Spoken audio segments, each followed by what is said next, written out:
All right, this is episode 15 of Knowledge Bomb Wednesdays. We're having a theme all week here on surgery and the pitfalls of that. Today's episode is on why you probably won't recover that well from surgery. You know, a lot of people have surgery, a lot of them don't actually need that surgery. And what happens is the surgeon goes in and fixes the area that's having pain or shows up on MRI. But a lot of times what happens is that area ruptured or tore because it's getting overloaded because something else isn't working. So you get the surgery.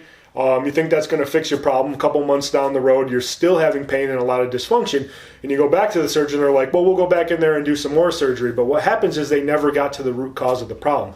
Unless you've had like a horrible load-bearing injury, you know, like a car accident or you fell out of a building or something like that. A lot of times what happens is that area that is showing up on the MRI as a tear or rupture is usually just getting overloaded because other things aren't working correctly. And what happens is the surgeons aren't very good at getting in there and figuring out what caused that problem. They just go in and seal it up and then kind of see how it goes. So if you're not recovering well from your surgery, I wouldn't recommend more surgery. I'd get to a doctor that can figure out fully what's going on with you, especially for like a biomechanical and functional standpoint. That's our episode for this week. We'll see you next week.